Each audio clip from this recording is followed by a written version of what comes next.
मैं हूँ गावली. गावली गावली म्हणतो, गवळी पण म्हणतात नाही त्याला. म्हणजे जे कॅरेक्टरचं नाव आहे ते पण त्याला उच्चार करतात त्याचा. त्याची आई त्याला सिंगम म्हणून हाक त्याची आई पण त्याला अख्ख्या गावात लोक त्याला सिंगम म्हणून म्हणतात त्याला. म्हणजे काय आहे म्हणजे म्हणजे इव्हन राज ठाकरे काही दिवसांपूर्वी असं बोलले होते की मी तुम्हाला स्क्रीन्स मिळून देऊ शकतो, पण मी तुम्हाला प्रेक्षक नाही मिळवू शकतो. एखादा हिंदी सिनेमात काम करणारा स्टार मराठी बोलतो हे आपल्यासाठी एवढी मोठी गोष्ट असते. आपण म्हणजे आनंदाश्रू होतो. म्हणजे अक्षय कुमार मराठी बोललं की आपलं वाटतं अरे यार, आपण हिंदी सिनेमाकडे जेव्हा एक बोट दाखवतो तेव्हा 4 बोट आपल्याकडे पण असतात ऍक्च्युली असतात. ते बघताना मला वाटतं की का हे रोल करायची गरज पडते मराठीमधल्या सर्वोत्कृष्ट नटाला. तमिळ माणसाला जाऊन पहिले विचारतो कोण आहे, तमिळ. जसा यांचा प्रभाव सिनेमावर आहे या पक्षांचा, तसंच या आपल्या त्या बॉलिवूड फिल्मचा प्रभाव यांच्या पक्षांच्या राजकारणावर पण आहे. असं पण मराठी सिनेमाने तरी केलंय काय? मराठी सिनेमाने तरी केलंय का? म्हणजे काय नाही, मराठी सिनेमांनी कधी अँबिशियस फिल्मच केल्या नाही.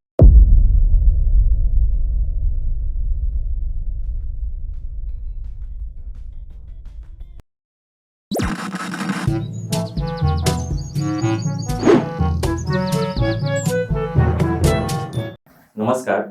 दादासाहेब फाळके या मराठी माणसाला आपण भारतात सिनेमासृष्टी निर्माण करण्याचं श्रेय देतो.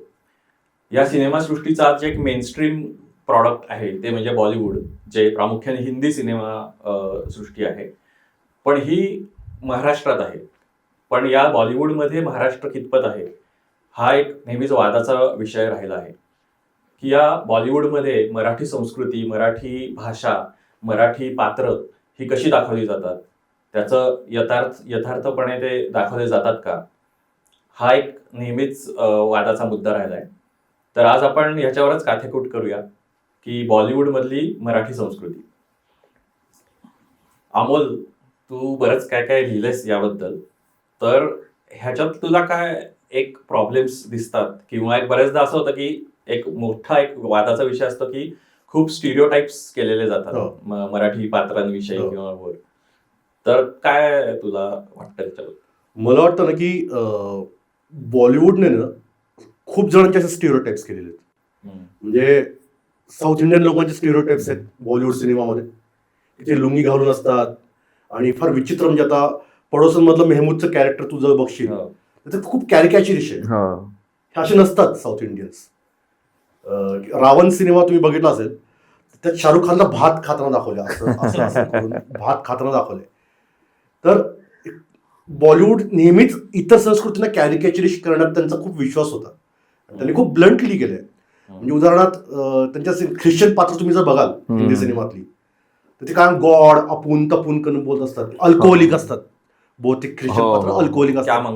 क्या मागताय अशी ती. म्हणजे अमर अकबर अँथनी मधलं अमिताभ बच्चनचं पात्र, तर क्रॉस बिन असं करत असतात. म्हणजे ते बॉलिवूड इतकं तर लाऊड इमेजेस दाखवतं. ते मुस्लिम पात्रांना पण लागू होतं की मुस्लिम पात्र आयदर एक तर टेररिस्टच असतात लोकांना मारणारी, तर एकदम सद्गुणांचा पुतळा असतात. तर हे असे स्टेरियोटाइप्स बॉलिवूडनं सगळ्यांचेच केलेत. त्यात मराठी माणूस पण अर्थातच अपवाद नाहीये. मराठी माणूस कसा येतो हिंदी फिल्म मध्ये, एक तर पांडू हवालदार म्हणून तो येतो, किंवा पोलीस इन्स्पेक्टर. कारण सिनेमाची स्टोरी जर मुंबईत किंवा महाराष्ट्रात घडत असेल तर पोलीस फोर्समध्ये नॉर्मली मराठी माणसं जास्त असतात, तर ती मराठी पात्र येतात. तर पोलीस इन्स्पेक्टर असतो ना, तर पांडू हवालदार असतो, आणि तो पण खूप कॅरिकॅचरिश असतो. दुसरं असतं की घरातले घरगडी किंवा श्रमिक वर्गातले लोक ही मराठी असतात. मराठी पात्र तुम्हाला श्रीमंत उद्योजक मराठी पात्र तुम्हाला हिंदी सिनेमात तुम्हाला बहुतेक दिसणार नाही.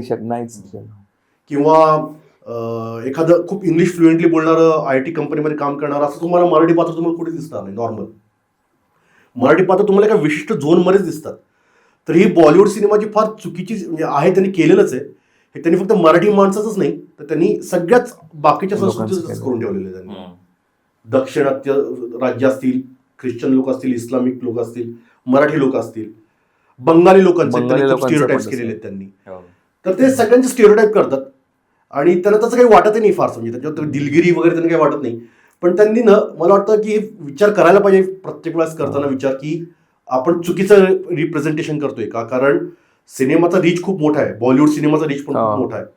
आणि दुर्दैवानं होतं काय की इतर राज्यातील लोकांमध्ये आपली ती इमेज ठळक होते की मराठी माणूस म्हणजे काय, फक्त तो असाच असतो बा, पोलीस हवालदारच्या ड्रेसमध्ये असतो किंवा खूप अशुद्ध हिंदी बोलणारा असतो किंवा तो खूप आक्रमक असतो, असं काहीतरी स्टेरिओटाइप्स झाले मराठी माणसाचे. ते बाहेरच्या राज्यामध्ये जाऊन ठसतात आणि लोक आपल्याकडे एका विशिष्ट चष्म्याने बघायला लागतात. खरंच तसं नाहीये ते. एक असं एक दिसतं जनरली की हे सगळे हाय पिच मध्ये बोलणारे लोक, हाय पिच मध्ये बोलणार लोक असतात, नॉर्मल बोलणारे कोणी नसतं ना. एकतर ते त्या मावशी असतात काम करणाऱ्या, किंवा जसं तू म्हणलास हवालदार असतात, ते नेहमी असं हाय पिच मध्ये बोलतात. आणि दुसरं एक मला दिसतं की साधारण 90s मध्ये जेव्हा गँगस्टर अंडरवर्ल्ड मूव्हीज सुरू झाल्या तेव्हा गुंड एक असतो मुंबईतला गुंड, तर एक कॅरेक्टर मराठी म्हणजे ते ऍड झालं. म्हणजे कधीच असं मराठी मराठी जे गँगस्टर, आता भिकू म्हात्रे झालं किंवा त्याच्या आधी असे वेगवेगळे कॅरेक्टरची मराठी असायची, तर ती सगळी अशी असायची. आणि ते कधीच असे म्हणजे सो कॉल्ड लौकिक अर्थाने प्रतिष्ठित जॉब करणारे असं करणारे कधी नव्हते. ते असे ते नेहमी एका चाळीत राहणारे असायचे. जसं रंगीलामध्ये उर्मिला मातोंडकरची चाळीत राहायची. म्हणजे मराठी लोक फ्लॅटमध्ये राहतायत, नॉर्मल 10 ते 5 जॉब करतात, असे कॅरेक्टर्स तुम्हाला दिसतच नाहीत कुठेच तुम्हाला. तर या सिनेमामधली मराठी नावं आणि आडनावं ना, हे पण फार म्हणजे त्याचं वेगळंच एक लॉजिक आहे त्यांचं. म्हणजे ते काय लॉजिक आहे मला माहित नाही. सिम्बा नावाचा एक फार कमर्शियल मूवी रोहित शेट्टीने केला होता आणि त्यातलं सोनू सूदचं पात्र हे खूप मोठं गँगस्टर व्हिलन आहे दाखवले आणि त्याचं आडनाव रानडे दाखवले. तर ऍक्च्युली असं मी नाही म्हणत की कुठला व्यवसाय ही कुठल्या जातीची मक्तेदारी आहे किंवा ब्राह्मण लोक नाहीच आहेत गुन्हेगारी क्षेत्रात, पण ते still it's very hard to digest की गँगस्टरचं आडनाव रानडे. एक नागेश शुक्लने एक वेब सिरीज केली होती, सिटी ऑफ ड्रीम्स का सिटी ऑफ ड्रीम्स. बरोबर आहे. तर एक फॅमिली दाखवली जी मुंबईवर राज्य करत असते आणि त्या फॅमिलीचं आडनाव गायकवाड दाखवले त्यांनी. म्हणजे ज्याला मुंबईची जिओग्राफी किंवा टोपोग्राफी माहिती आहे ते कोणी सांगू शकते की गायकवाड नावाची फॅमिली मुंबई रूल नाही करू शकत. ती मराठी असू शकते पण त्याचं आडनाव गायकवाड नाही असू शकत त्याचं. तर हे बेसिक रिसर्चमध्ये पण हे लोक गणतात. मला असं वाटतं की मराठी नावं आडनावं. एक पा नावाचा सिनेमा आला होता, अमोल अत्रे नाव होतं अभिषेक बच्चनच्या पात्राचं. अत्रे नावाची फॅमिली त्यांनी पॉलिटिशियन दाखवली त्याच्यामध्ये. तर हे असे बरेच आडनावांचे पण घोळ आहेत, म्हणजे ते बेसिक रिसर्च पण नाही करत. मराठी पात्र कधी कधी येतात चांगले पण त्यांचे आडनावं नावं रिसर्च त्यांचे कल्चर रेफरन्स पण खूप चुकीचे असतात. मला तसं कमिने मधलं आठवतो किस्सा आहे. कमिनेमध्ये ना ऋषिकेश जोशीचं कॅरेक्टर जे आहे तो निगेटिव्ह कॅरेक्टर आहे, त्याचं लेले आडनाव दाखवलंय. ते पण मला जरा मजेशीर वाटलं की लेले आडनावाचा पोलीस इन्स्पेक्टरचा माहित नाही ते ट्रू रिप्रेझेंटेशन आहे का नाही असा एक प्रश्न त्यावेळेला मला पडला होता खरंच लेले आडनावामुळे. एक काहीतरी शक्ती कपूरचा कुठला तरी सिनेमा होता ज्याच्यात त्याचं लेले इन्स्पेक्टर लेले आडनाव असतं त्याचा काही त्याच्यावरून तकिया कलाम पण असतो असं काहीतरी. तर त्याच्या पण मध्ये अशी कॉन्ट्रोवर्सी झाली होती की हे काय. ते बहुतेकदा लेले आडनाव द्वयार्थी अर्थाने वापरतात सिनेमा. लेले म्हणजे एक सिनेमा वरुण धवनचा येत होता, त्याचं नावच सिनेमाचं लेली होतं आणि ते पोस्टरवरून वगैरे कळत होतं की त्यांना काय नेमकं म्हणायचंय. ती फिल्म पुढे आली नाही पण ते आडनावरून त्यांना कळत होतं. तर स्टेरिओटाइप्सवरून मला अजून एक मुद्दा मांडत होता की तारक मेहता का उलटा चष्मा सिरियल इतक्या वर्षापासून चालू आहे, त्यात भिडे नावाचं एक मराठी पात्र आहे. कसं आहे ते पात्र प्रचंड कंजूष, प्रचंड घाबरट आहे आणि त्याचा कोणाचा विश्वास नसतो आणि खूप व्यवहारी आहे. म्हणजे मराठी माणसाचे जे जे वाईट स्टिरियोटाइप्स आहेत जे ते भिडेमध्ये त्यांनी भरलेले आहेत त्यांनी आणि ते वर्षानुवर्ष चालू आहेत. म्हणजे तर स्टिरियोटाइप्स असतात एकतर आणि जे पात्र असतात त्यांचा रिसर्च पण नसतो व्यवस्थित असं एक मुद्दा. मला कळत नाही की एवढे 50-50 कोटी बजेटचे सिनेमे जास्तच त्याच्यापेक्षा होतात, तर ह्या अशा सिम्पल गोष्टींमध्ये ज्याला पैसे पण लागत नाहीत ऍक्च्युअली, तर ह्याच्यात का रिसर्च नसावा, म्हणजे त्यांना का महत्वाचं वाटत नाही. म्हणजे मग सिंघम बद्दल पण प्रॉब्लेम, म्हणजे सिंघम आडनाव कुठे असतं सिंघम आडनाव मराठी माणसामध्ये, तो मराठी दाखवतो बाजीराव सिंघम आहे, म्हणजे त्याचं बाजीराव तरी एक वेळ ऍक्सेप्ट बाजीराव नाव मी ऍक्सेप्ट सिंघम आहे नाव कसं सिंघम आडनाव कसं. त्यांनी सिंघमचा रिमेक केला होता, त्यांना ती ब्रँडची पुण्य पण सोडायची नव्हती आणि त्यांना आडनाव पण मराठी द्यायचं होतं, तर त्यांनी सिंघम आडनाव देऊन टाकलं. त्याची आई त्याला सिंघम अख्ख्या गावात लोक सिंघम काय आहे म्हणजे हे असतं. आणि दुसरं एक स्टिरियोटाइप मला दिसतं ते म्हणजे हे असं आई वगैरे असे उगाच शब्द घालतात त्या पात्राच्या मध्ये, अशी वाक्याची सुरुवात आईने करतो आणि नंतर हिंदी बोलतो. किंवा काका किंवा असं काहीतरी, एकतर त्यांना म्हणजे आई हा शब्द सुद्धा उच्चारता येत. इव्हन सरकारमध्ये के मेनन सारखा उत्तम अभिनेता आहे, पण तो किती विचित्र पद्धतीने ते आई उच्चारतो. अजून एक उदाहरण सांगतो. अर्जुन रामपालने ना गवळी सिनेमाचा, गवळीच नव्हतं सिनेमा, नाही अरे तो डॅडी सिनेमा केला होता. तर तो स्वतःच्या पात्राचं इंट्रोडक्शन करून देतो बरं का, मैं हूं गावली म्हणतो, गवळी पण म्हणतात नाही त्याला. म्हणजे जे कॅरेक्टरचं नाव आहे ते पण त्याला उच्चार करतात नाही त्याचा. म्हणजे इतकी वाईट अवस्था आहे. तो म्हणतो मेरा नाम है अरुण गावली. म्हणजे किती बेसिक मध्ये सगळं गणलेले सगळे. हो. आणि एक सिनेमा मी साऊथचा सिनेमा होता हिंदीत डब केलेला, तर ते साऊथच्या गावातले सगळी नावं त्यांनी मराठी केली होती आणि त्याचं मराठी तो राजकारण मराठी दाखवलं होतं. म्हणजे आता असे तिकडचे सगळे रेफरन्स असे सोलापूर कोल्हापूर वगैरे असे घेतले होते आणि त्यात पण त्यांनी ते सगळं केलं होतं. पण मला कौतुक वाटलं की त्यांनी डोकं लावलं की रिजनल आपल्याला करायचंय, तर मग मराठी केलं पाहिजे, मग ती मराठी गावांची नावं पाहिजे, मग माणसं मराठी पाहिजे. तर हे ऍटलिस्ट त्यांनी भार ठेवलं, हे मला चांगलं वाटलं होतं. मला वाटतं श्रीराम राघवनचा एक असा अपवाद आहे की त्याने पुण्यामध्ये बरेच त्याचं प्रेम आहे पुण्यावरती असं तो म्हणलेला पण आहे.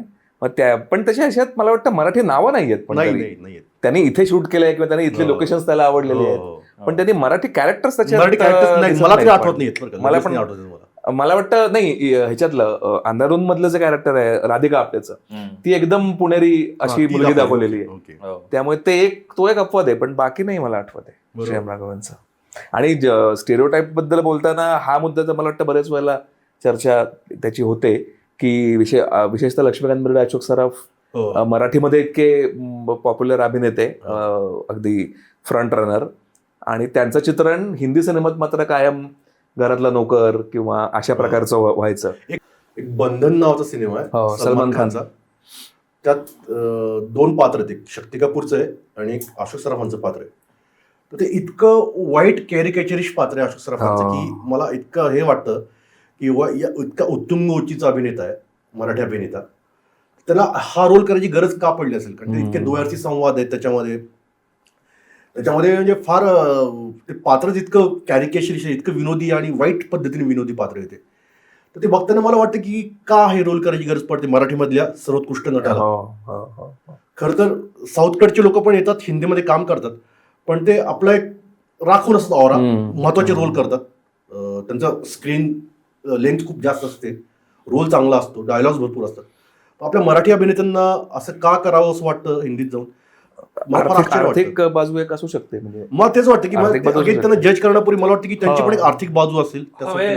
ते जे तू जे म्हणतोय, आता बंधन किती 97-98 चा सिनेमा, तेव्हा मराठीत काहीच चालू नव्हतं, हार्डली काही सिनेमे वगैरे काही स्कोपच नव्हतं. त्याच्या आधी ती लाट होती जोपर्यंत कदाचित वेळ होतं, पण नंतर काही मराठीत स्कोपच नव्हता. नाटक एक होती गोष्ट, आणि त्यावेळेस कसं टेलिव्हिजन नसल्यामुळे चॅनल्स पण नव्हते, फक्त दूरदर्शन होतं, त्यामुळे तिथे पण स्कोप नव्हता. तर मे बी ते कारण असेल की आपले बरेच ऍक्टर्स तिकडे पडेल ते रोल्स करायची काय असं शक्यता आहे. दुसरं हे पण वाटतं मला की बहुतेक माझ्या मते मराठीच ही एक अशी इंडस्ट्री आहे की जिथे लुक्स मॅटर नाही करत फारसे. ऍक्टिंगच्या जोरावरती आणि कथेच्या जोरावरती, आशयावरती सगळे सिनेमे चालतात. पण बाकी ही तर आहेच आहे, बॉलिवूड तर खूप लुक्स वरतीच ओरिएंटेड आहे. किंवा इव्हन साऊथचे सुद्धा जे ऍक्टर होते ते बऱ्यापैकी एका चांगल्या लुकचे होते, जे नंतर हिंदीमध्ये आले. तर तसं कोणी बहुतेक नव्हतं आपल्याकडे जे ऍक्टर म्हणून उभे आले वरती. तर ते त्यांच्याकडे हिंदी सिनेमासृष्टीसाठी लागणारे लुक्स नव्हते कदाचित, म्हणून तसं झालं नसावं माहित असं मला वाटतं. त्यामुळे ते नेहमी कॅरेक्टर रोल्स मध्येच त्यांचं सिलेक्शन होतं. म्हणजे जसं लक्ष्मीकांत बेर्डे, अशोक सराफ किंवा मोहन जोशी, ते बरोबर आहे, कॅरेक्टर रोल मध्ये त्याच्यामुळे आले असणार. आणि अजून एक मुद्दा काय होता की साऊथकडचे ऍक्टर्स पण इकडे यायचे, तमिळ तेलुगू ऍक्टर्स, पण त्यांच्याकडे ना खूप मास मूवीज, ऍक्शन मूवीज बनायच्या. त्यांची एक इमेज होती मेन स्ट्रीम हिरोची, ती इमेज आपल्या हिरोकडे नव्हती. कारण आपल्याकडे एक तर सिनेमे कमी बनायचे, त्यात पण मास मेन स्ट्रीम सिनेमे फार कमी बनायचे आपल्याकडे, फारच फॅमिली मुव्हीज, कॉमेडी मुव्हीज. त्यामुळे ते बॅगेज घेऊनच त्यांना तिथं जावं लागायचं की अरे मराठी ऍक्टरने कॉमेडी अच्छी करते, चलो इनको कॉमेडी में ले लो. असं ते होत असावं असं माझा अंदाज आहे की त्यांच्यावरती ऑरा नव्हता त्यांच्या आजूबाजूला स्टारडम हिरोचा, जो साऊथच्या ऍक्टर्सकडे होता. मला वाटतं एकच अपवाद आहे ज्याच्याबद्दल तू खूप लिहिलंय. हो, नाना पाटेकर. नाना पाटेकर मला तेच वाटतं की नाना पाटेकरकडे पण लुक्स नव्हते, तो तसं पारंपरिक आहे नव्हता. बरोबर आहे. त्याच्याकडे सिक्स पॅक नव्हते, गोरा गोमटा नव्हता, पण त्यानं आपली किंमत वाजून घेतली बॉलिवूडमध्ये जाऊन. आणि त्यानं जे यश मिळवलंय बॉलिवूडमध्ये जाऊन, हिंदी एका दुसऱ्या फिल्म इंडस्ट्रीमध्ये जाऊन, ते कुठल्याच मराठी माणसाला जमलं नाहीये किंवा इव्हन कुठल्याही समांतर सिनेमातून येणाऱ्या माणसाला मेन स्ट्रीम सिनेमामध्ये त्याला पण नाही मिळालंय. म्हणजे तो त्या अर्थाने नसरुद्दीन शाह असेल, ओमपुरी असेल, के मेनन असेल, वाजपेयी असेल, यांच्यापेक्षा तो खूप मोठा ऍक्टर होता त्याच्या काळात, कारण त्याच्या नावावर फिल्म विकल्या जायच्या, जे भाग्य या कोणाच नाही मिळालं. अभिनेते किती चांगले असतात. तो त्या अर्थानं ट्रू सुपरस्टार मराठीवाला नाना पाटेकर होता. आणि त्याच्याकडे पण हे फॅक्टर होतेच, पण त्यानं तडजोड नाही केली नाना पाटेकरने. त्याचं क्रेडिट त्याला द्यावंच लागतं. तो प्रोड्युसरला स्वतः अटी घालायचं, मला घ्यायचं तुला फिल्ममध्ये, तुला एवढे पैसे द्यावे लागतील, नाहीतर मी जे म्हणतो त्या माझ्या या अटी आहेत त्या फॉलो करावेच लागतील तुला. बरोबर. तर मला वाटतं तो फर्मनेस जो असतो ना तुमच्या, ठामपणा जो असतो तुमच्यामध्ये, तो थोडा स्वभावाचा पण भाग असतो तुमच्या. एक मराठी माणसामध्ये थोडा कॉम्प्लेक्स पण असतो हिंदीमध्ये जातो. कॉम्प्लेक्स असतो. बरोबर. की यार मराठी मी डिझर्व करतो का, मी लोकांना आवडेल का. आणि हा कॉम्प्लेक्स मध्ये अभिनयात नाहीये, तो बऱ्याच क्षेत्रामध्ये मराठी माणसाला कॉम्प्लेक्स. म्हणजे दिल्लीमध्ये मराठी पॉलिटिशियन्स तुम्हाला फार अपवादाने चमकताना दिसतात तुम्हाला. तो कॉम्प्लेक्स आहे की आपण एका दुसऱ्या वर्तुळात जातोय कम्प्लीट नवीन, तिथं आपण टिकू शकू का अशी काहीतरी भीती. ती नाना पाटेकरला नव्हती भीती कधीच. ती फारच हे होता. म्हणजे नानाचा तू उल्लेख केलास म्हणून मला एक आठवलं, फिल्मफेअर अवॉर्ड जेव्हा त्याला मिळाला ना पहिल्यांदा, 80s मधली गोष्ट आहे, 80s का 90sच्या सुरुवातीची मला वाटतं, तेव्हा तो असं म्हणाला होता की बरं वाटतंय मला हे अवॉर्ड मिळालं. आम्ही आतापर्यंत असं आम्ही समजायचो की हे अवॉर्ड विकत घेतलं जातं. हे तो स्टेजवर न बोललाय बरं का फिल्मफेअरच्या. आणि तो पुढे तो असंही म्हणाला की समजा मला आज हे अवॉर्ड मिळालं नसतं, आम्ही तिकडे बसलो असतो ना, तरी बहुतेक मला असं वाटलं असतं की हे विकतच दिलेलं आहे अवॉर्ड. पण मला मिळालं त्यामुळे मला आता असं वाटतंय की असं होत नाही फिल्मफेअरमध्ये वगैरे. तर त्यांनी ते जो तो बोलला त्याच्यावर मला असं वाटलं की मराठी माणसाची एक ती वृत्ती थोडीशी आहे, कॉम्प्लेक्स आपल्याबद्दल असण्याची. आणि हा अलीकडे तर मला खूपच जाणवत आहे की हा हो ना हो, हा ना एक आपला काहीतरी जैविक सोशल असं तो ट्रेट असल्यासारखी आहे आपली ती.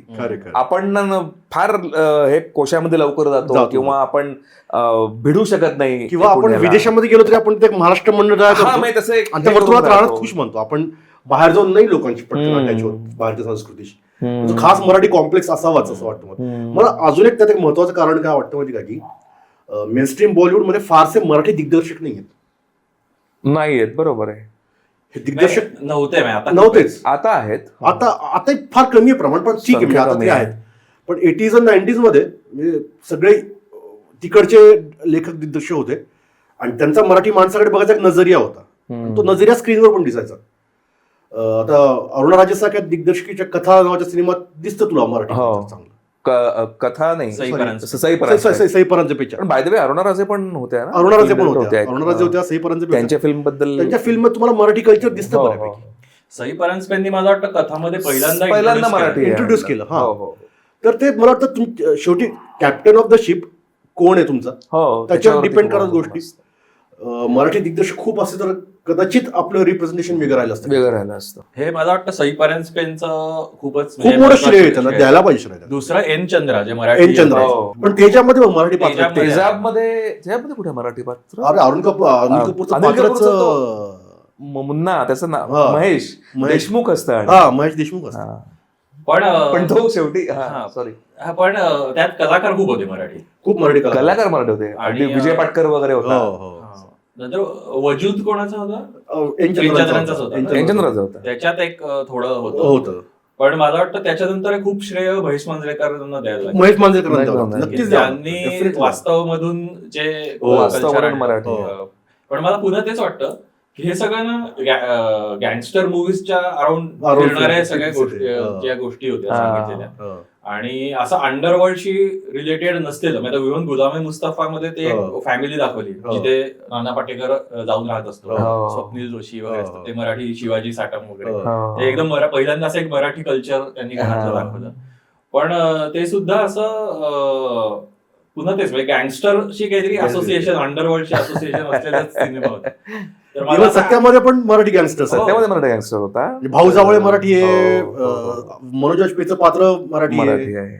असं तुला कुठलं आठवतं का की ज्याच्यात अंडरवर्ल्डशी काही संबंध नाही पण मराठी कल्चर काहीतरी दाखवलंय, म्हणजे जसं कथा आहे पण अदरवाईज 90s नंतर आलेले जे जिथे जिथे मराठी रिप्रेझेंट. मला हे श्रीदेवीची कुठली फिल्म ती लावून विकत असते, इंग्लिश त्यात ती मराठी दाखवली आहे. ती मराठी बऱ्यापैकी मराठी पात्र, म्हणजे नवराई माझी नवसाची गाणं आहे त्याच्यामध्ये, ती मराठी फॅमिली मध्ये दाखवली. तर त्यात एक थोडं आले, कारण ती डायरेक्टर अगेन मराठी होती, गौरी शिंदे. ते आहे मराठी पण नाही असं नाही. काही आता रंगीलातलं फॅमिली जशी मराठी दाखवली आहे, रंगीला मधली तशी अगदी अशी तुरळक उदाहरणं काही असू शकतात, पण ते मुख्य ह्याच्यात मराठी कल्चरच सिनेमाचा मुख्य भाग आहे असं अजिबात नाही. आणि इव्हन ती मराठी फॅमिली जरी असली ना तरी ते मराठी बोलायचे नाहीत, हिंदीच बोलतात. म्हणजे रंगीलातली फॅमिली, मला नेहमी हे वाटतं रंगीलातली फॅमिली कधीच कोणाशी मराठीत बोलत नाही. ते जोशी असतात ना, मिस्टर अँड मिसेस जोशी, तर ते कधीच मराठीत बोलत नाही. नंतर तिथे खूप असे पक्के असतो किंवा अशा टाईपचे खूप त्यांनी कॅरेक्टर घेतले, पण ती कधीच कोणी मराठीत बोलत नाही. मला एक खूप जुना रेफरन्स मला जो पहिल्यांदा आठवतो तो म्हणजे आनंद सिनेमातला, जिथे ते सीमादेव आणि रमेश देव मराठीत बोलतात एकमेकांशी, आणि मला एकदम म्हणजे असं झालं होतं मराठीत बोलले वगैरे असं. मग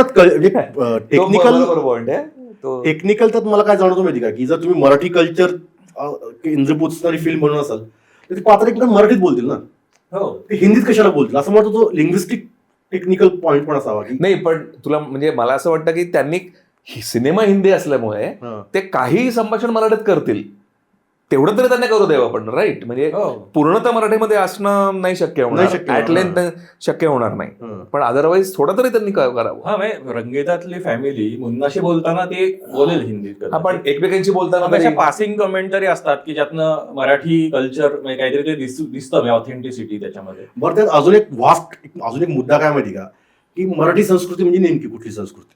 बरोबर, म्हणजे ती पुण्याची संस्कृती आहे का, ती मराठवाड्याची संस्कृती का, ती विदर्भाची संस्कृती, खानदेशी संस्कृती का? कारण आपल्या संस्कृती पण अनेक संस्कृती समुच्चय म्हणजे मुंबईतलं मराठी, आणि ते इव्हन मराठी सिनेमात पण नाही आलेलं.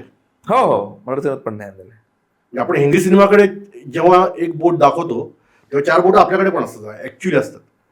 तर ते संस्कृती आपण ज्याला म्हणतो मराठी, ती मराठी सिनेमात तरी आली का व्यवस्थित? त्याचं उत्तर फारसं तुम्हाला नाही सापडणार की एखाद्या हिंदी सिनेमामध्ये कुठल्या तरी नागपूरचं मराठी कुटुंब आहे, हे तर अजूनच नाहीच. विदर्भातलं मराठी कुटुंब, मराठवाड्यातलं मराठी कुटुंब, हे तर नाहीच दिसणार तुम्हाला.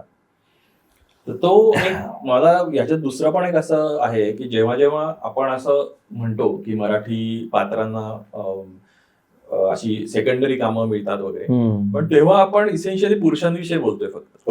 आपण मराठी मुलींनी जे स्टारडम गाजवलंय हिंदीमध्ये त्याला आपण पूर्ण अंडरस्टँड एकदमच एवढ्या मराठी हिरोईन हिट झालेल्या आहेत, आणि अनेक म्हणजे ती एक प्रथा अशी झाली. One of the biggest superstar is Marathi, Madhuri Dixit. Madhuri Dixit, Urmila Matondkar, Smita Patil होती, सोनाली बेंद्रे होती. तर हे आपण नेहमी या चर्चांमध्ये कधीच हा खरं एक बॅलन्सिंग. कारण काय माहिती का, हे इंडस्ट्रीचं स्वरूपच इतकं पुरुष प्रधान आहे, सिनेमे पण पुरुष प्रधान असतात. म्हणजे आता तू ज्या ऍक्ट्रेसची नावं घेतलीस त्यांनी त्यांच्या बहुतांश फिल्ममध्ये फ्लॉवर पॉटचे रोल केले आहेत, सबस्टान्सचे रोल नाही आहेत बहुतेक रोल. पण ते त्या काळाचाच काळाचाच फॉल्ट होता, हे मला मान्य, काळाचाच फॉल्ट होता. पण आता पण आपल्याला म्हणजे दिसत नाही. आता तो तर बघ ना, म्हणजे माधुरी दीक्षितच्या नंतर कदाचित राधिका आप्टे सारखी अभिनेत्री असं म्हणता येईल की तिला सबस्टॅन्शियल रोल मिळाले असं, म्हणजे तिच्या अभिनयाच्या क्षमतेवरती. भूमी पेडणेकर सारखी अभिनेत्री आहे, आता शर्वरी वाघ. पण हे तू मगाशी जे म्हणलास ते मला नेहमी वाटतं की मराठी म्हणजे कुठली मराठी, कारण आतापर्यंत आपण जे बोलतोय मराठी रिप्रेझेंटेशन हे इसेन्शियली मुंबईतलंच आधी. आणि पुण्याचं मला आठवतं की अय्या सिनेमानी खूप रिप्रेझेंटेशन, सचिन गुंडलकर तिथपासून हे पुण्याचं, मग नंतर श्रीराम राघवन.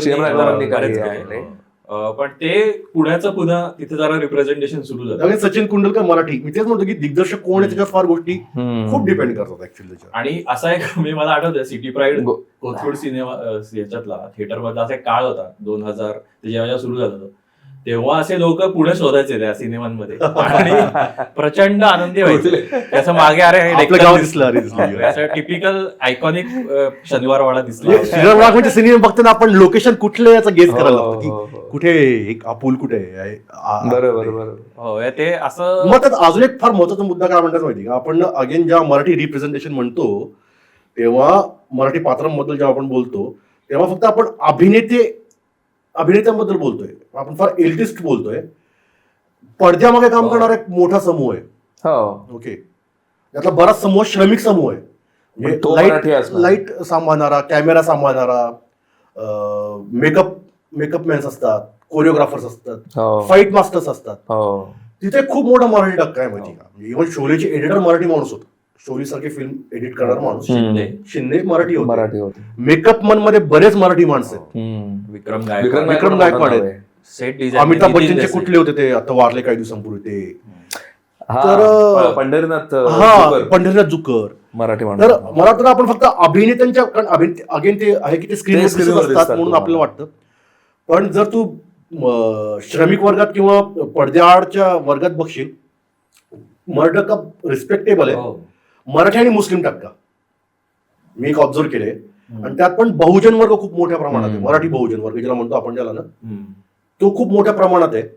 पण अगेन ते कधीच लाईमलाईट मध्ये नसतात, कधीच ते प्रसिद्धीच्या झोतामध्ये नसतात, त्यांच्याबद्दल बोललं जात नाही.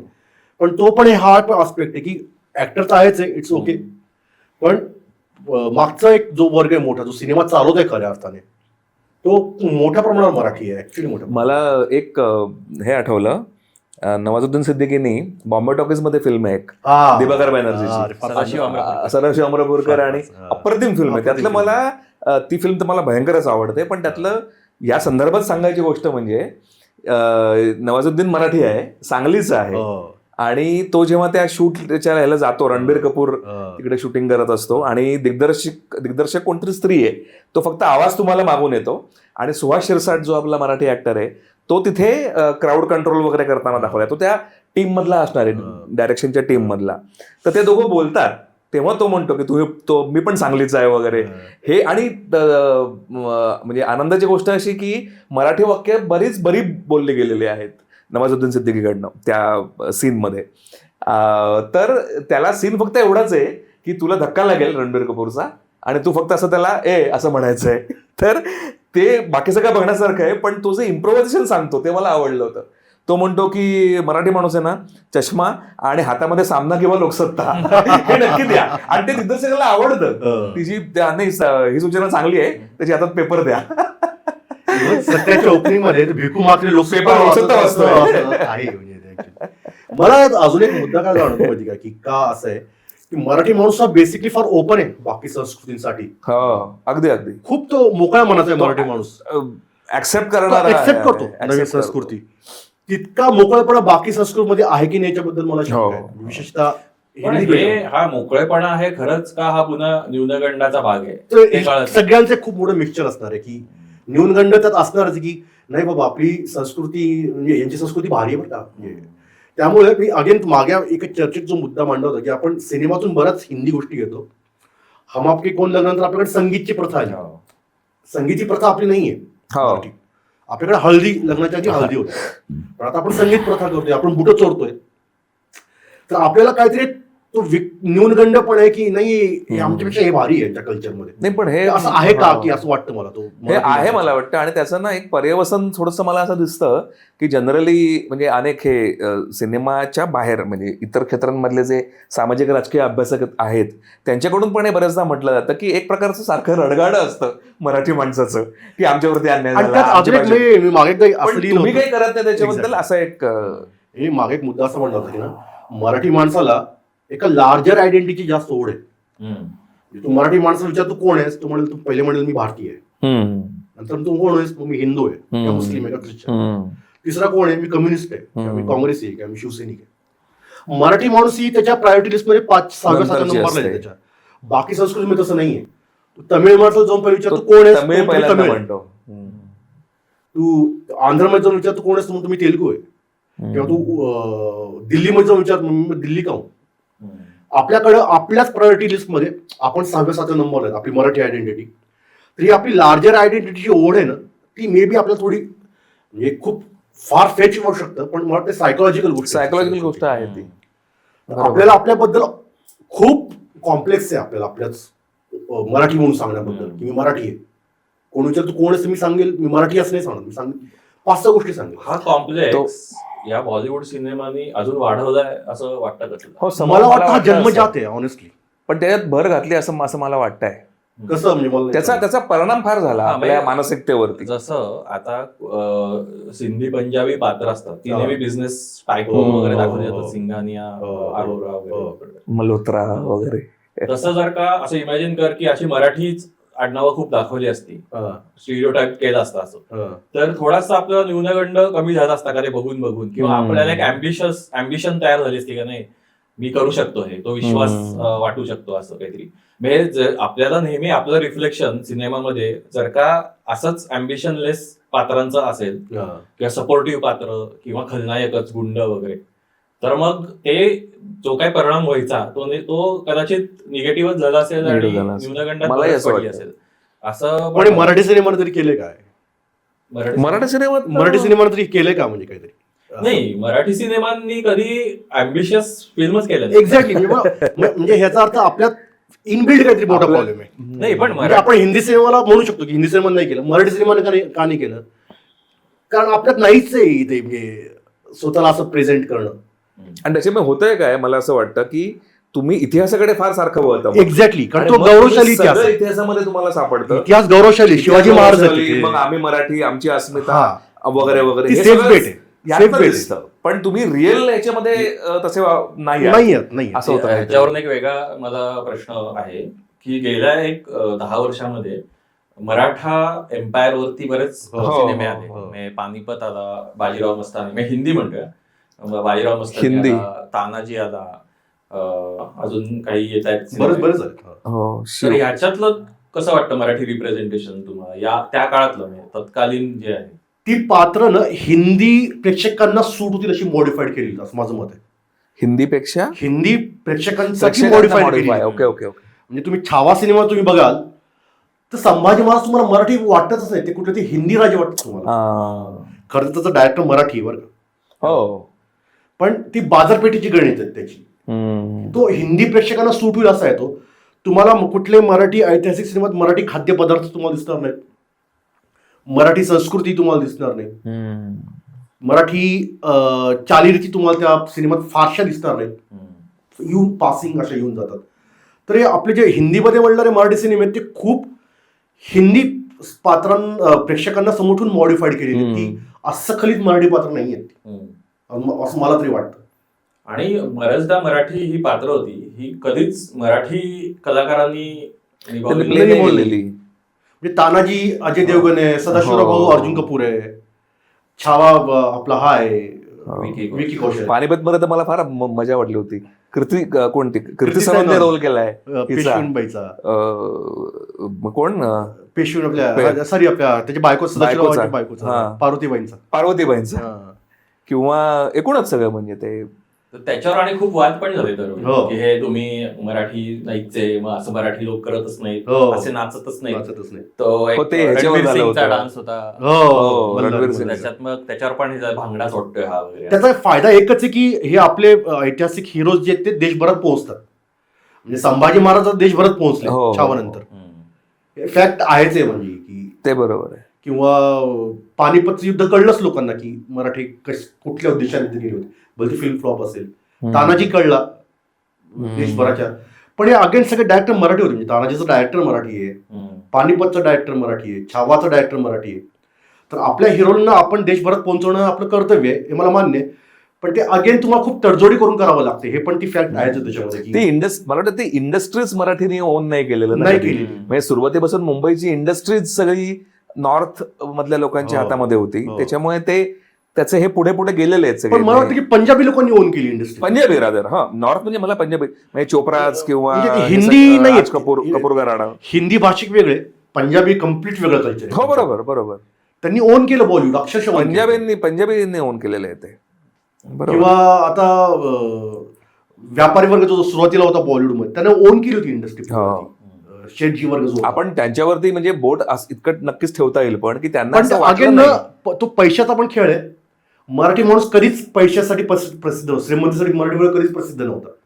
पंजाबी लॉबीच्यात भरपूर पैसा आहे, शेठजी लॉबीच्या आधी भरपूर पैसा आहे, तसं तो मराठी लॉबीच्या हातात आहे का? नाही, नव्हता. कारण हे डायरेक्टर, मराठी डायरेक्टर फिल्म म्हणतात ठीक आहे, त्याचे निर्माते कोण आहेत? सगळे नॉर्थचे एक्झाम.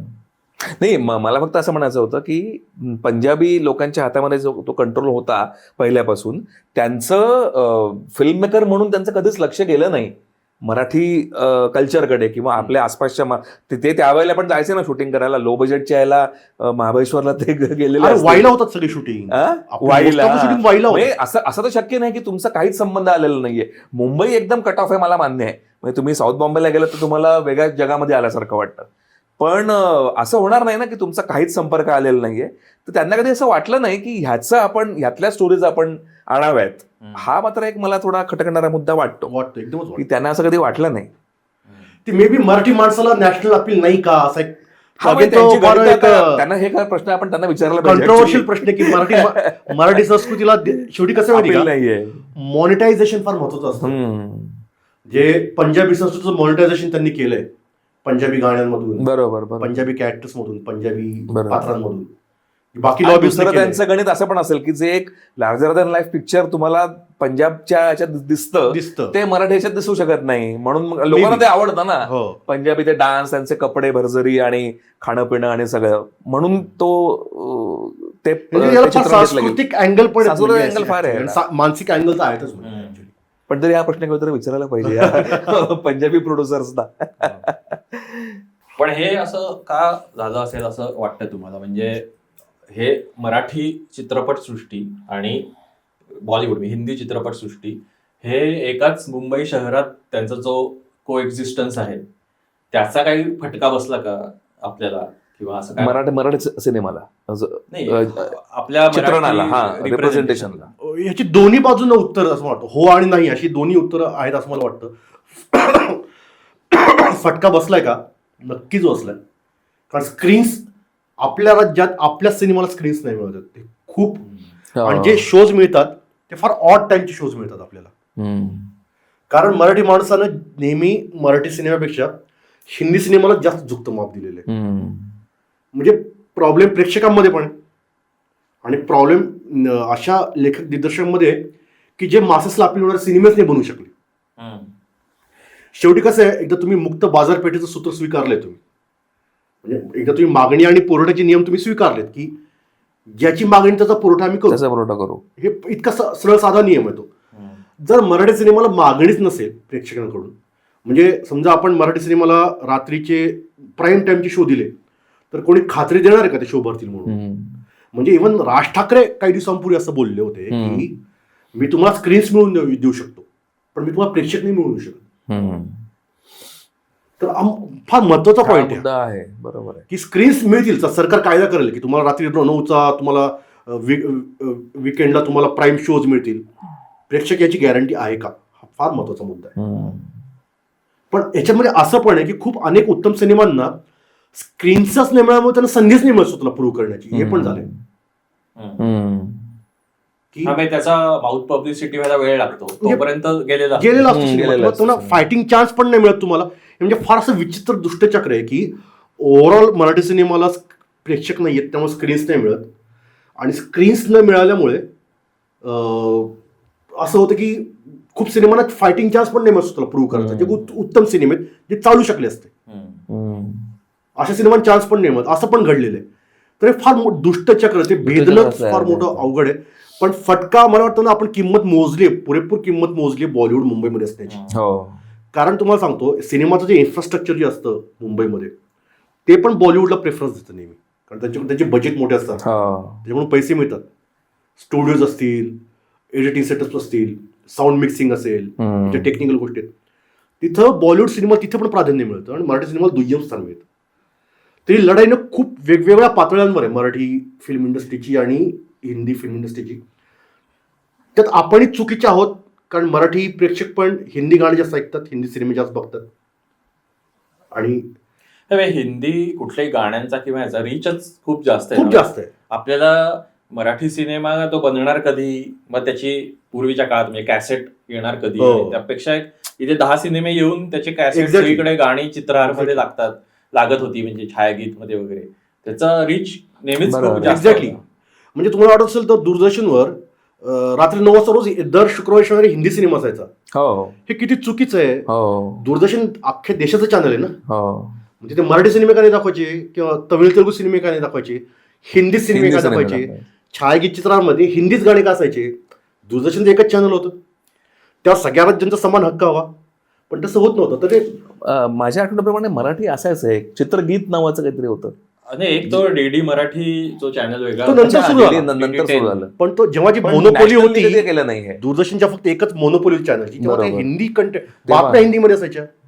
पण हा म्हणजे हा हिंदी इम्पोजिशनचाच प्रॉब्लेम आहे. एक्झॅक्टली. हा म्हणजे याचा फायदा बॉलिवूडला झाला, एकदमच झाला. तेच म्हणतो हा प्रॉब्लेम इतका विविधांगी प्रॉब्लेम आहे ना, त्यात आपले स्वतःचे मानसिक प्रॉब्लेम्स आहेत, आणि प्लस हे असे आणि एक सिस्टम आहे जी हिंदीला खूप आपल्याला घशाखाली कोंबण्याचा प्रयत्न केला. घ्या हिंदी कंटेंट घ्या, तुम्हाला हिंदी बघावंच लागेल तुम्हाला. तर हे खूप त्याला आर्थिक, सामाजिक, मानसिक खूप पैलू आहेत त्याला. म्हणजे तू मगाशी राजकारण्यांचा उल्लेख केलास, तर मुंबईमधले जे रिजनल संघटना होत्या किंवा राजकीय पक्ष होते, शिवसेना सारखे किंवा आता मनसे सारखे, तर ह्यांनी एकेकाळी खूप क्लोज होते या सिनेमा इंडस्ट्रीची. त्यांनी मराठी सिनेमांना पण बऱ्याच मदत केली, दादा कोंडके सारख्या सिनेमांना वगैरे. तर ह्याचा ओव्हरऑल काय तुला परिणाम जाणवतो का, की या मराठी रिप्रेझेंटेशन हिंदी सिनेमातलं याच्यावरती या रिजनल पॉलिटिकल पार्टीजचा? एकदमच आहे.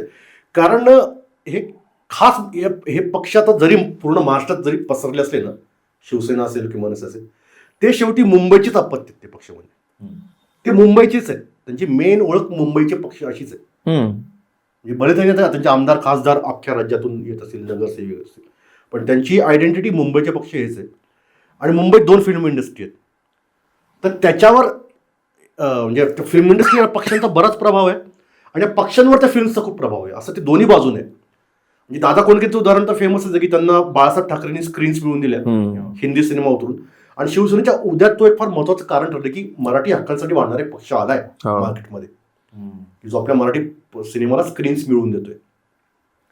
तर ना, आणि एक खास काय होतं, की बाळासाहेबांना भेटायला दिलीप कुमार जायचा बंगल्यावर, अमिताभ बच्चन त्यांच्या बंगल्यावर जायचा, कोठे त्याची भांडणं झाली की ते आपली भांडणं घेऊन राज कपूर बाळासाहेबांना भेटायला जायचा.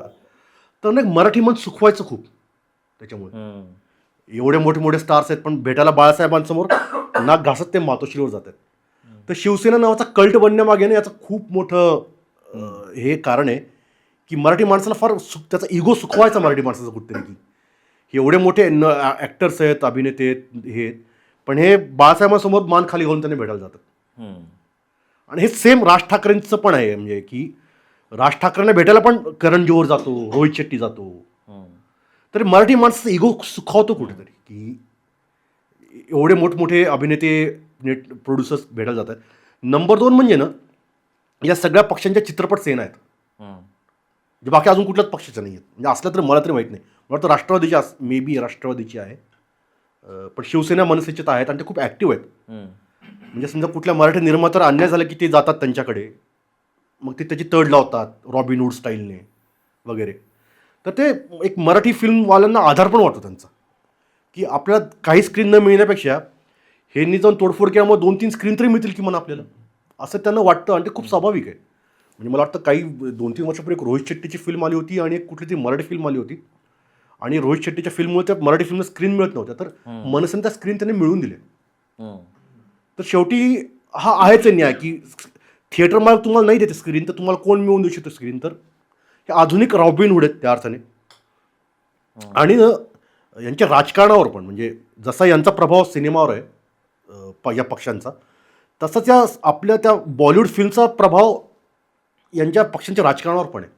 म्हणजे यांचं राजकारण कसं होतं शिवसेनेचं 70-80च्या दशकात, की मराठी माणसाची कामं नाही होत कुठल्या सरकारी ऑफिसमध्ये. मग काय करायचे, ते शाखेवर जायचे शिवसेनेच्या, मग 3-4 शिवसेने त्यासोबत जायचे ऑफिसमध्ये, तोडफोड करायचे आणि त्या मराठी माणसाचं काम व्हायचं. ही स्टाईल ना त्या 70-80च्या दशकातल्या अमिताभ बच्चनच्या अँग्री यंग मॅनच्या खूप जवळ जाणारी स्टाईल आहे सगळी ती. की न्याय नाही मिळत ना तुला सरळ, तर मी तुला मी कायदा हातात घेतो, तुला न्याय मिळवून देतो. तर आणि स्वतः बाळासाहेब आणि राज ठाकरे अमिताभ बच्चनचे डाय हार्ड फॅन्स आहेत.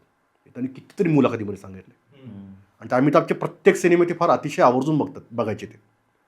तर अमिताभचा प्रभाव त्यांच्यावर पडलाच नसेल असं मी मानायला तयार नाही आहे, कारण सिनेमाचा प्रभाव या बाबतीत पडतो.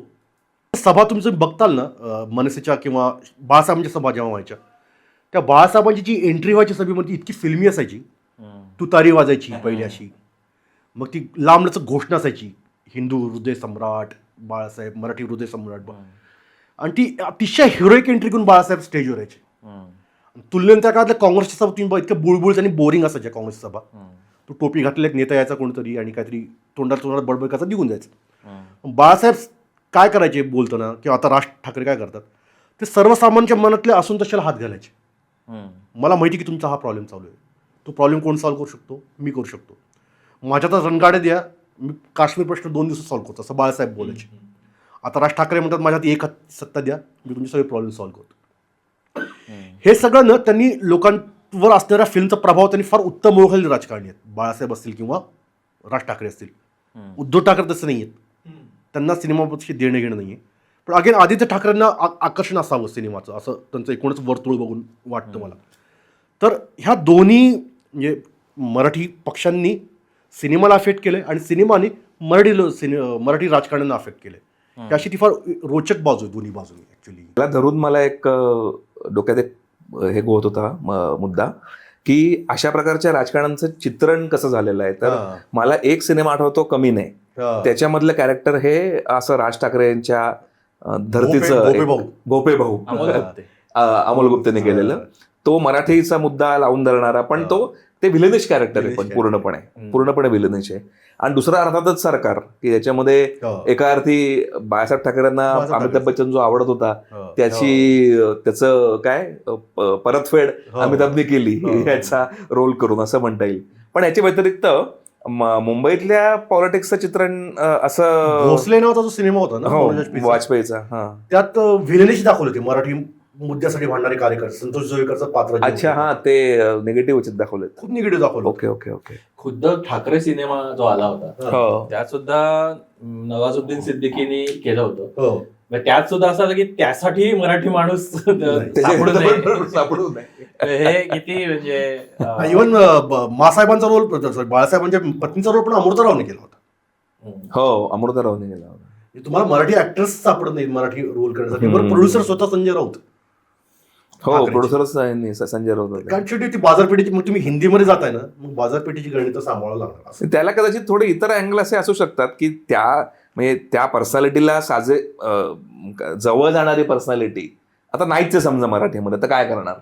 त्याच्यामुळे पण होऊ शकतं मेकअपने वगैरे, मेकअप सापडू शकतो, करू शकता तरी, पण आता असं तसं बघायला.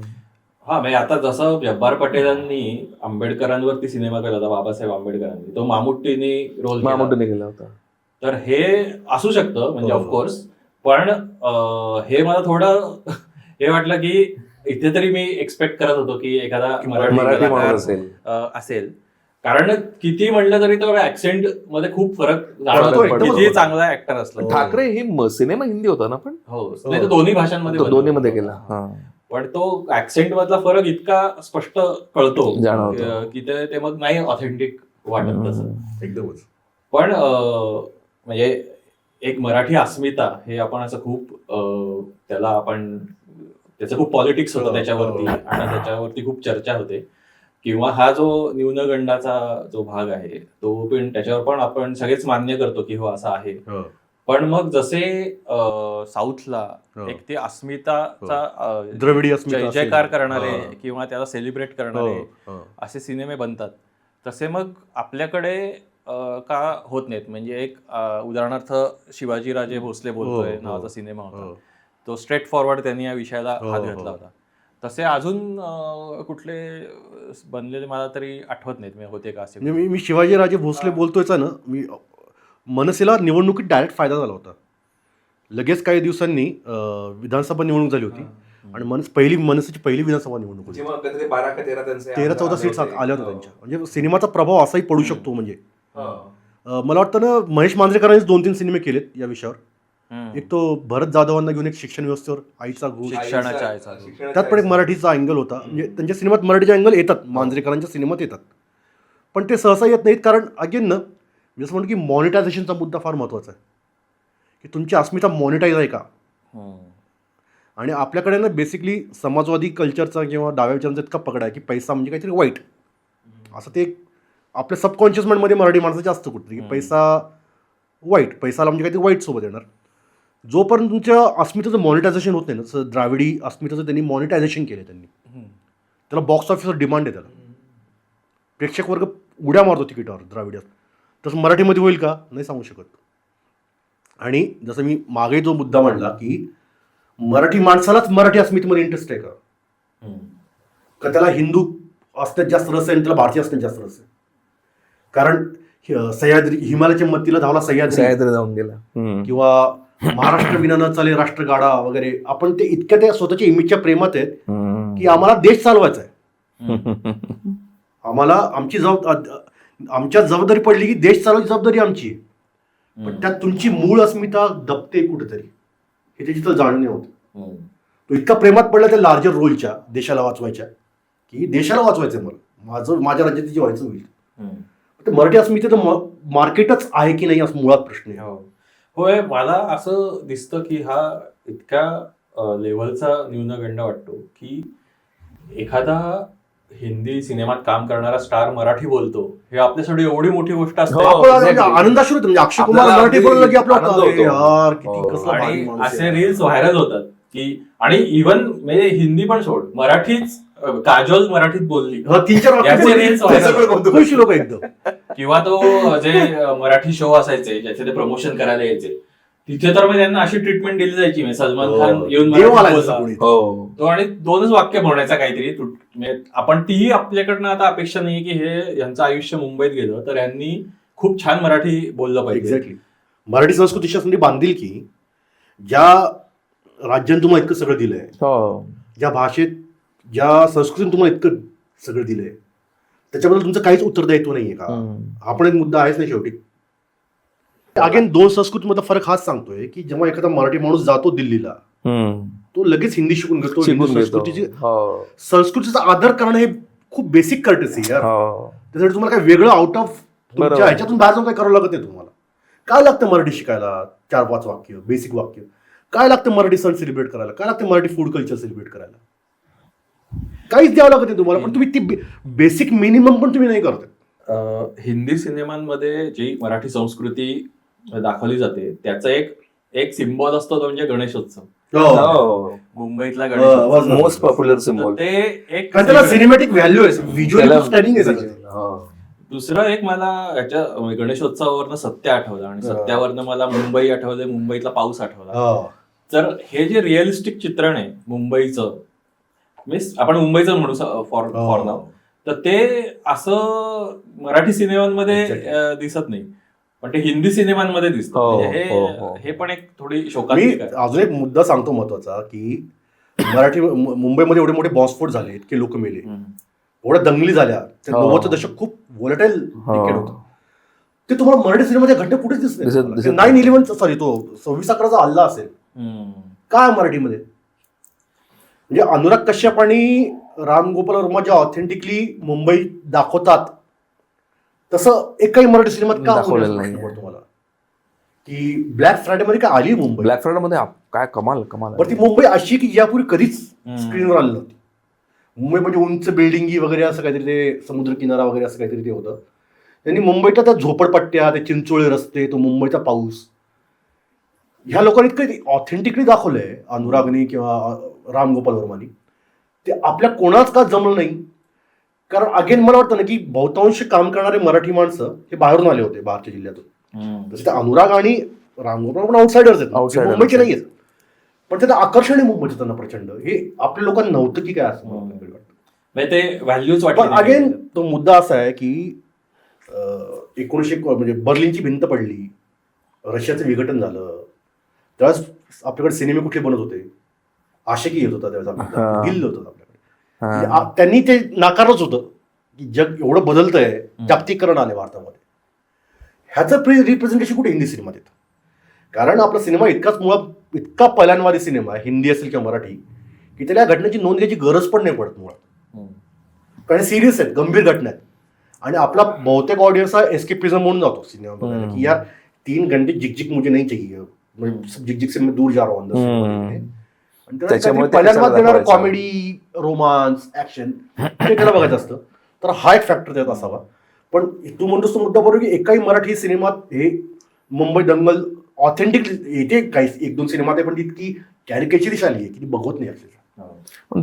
तो कदाचित मग ह्याचा मुद्दा असेल का, तांत्रिक दृष्ट्या ते शक्य होत नसेल, बजेट नसेल. मला नाही वाटत, कारण तुम्ही अशा सिनेमा बनवायची म्हणजे सिनेमाला बजेट. आता एक सिनेमा आलाय, आता एक त्याचं फ्लड नावाचा सिनेमा आलाय बरं का, फ्लड कोरियन सिनेमा बरं का, मी उदाहरण म्हणून सांगतोय की सगळं जग संपत आले, सगळ्या अख्ख्या जगात महापूर आले, अशी ती स्टोरी आहे बरं का. म्हणजे डूम्सडे फिल्म आहे ती.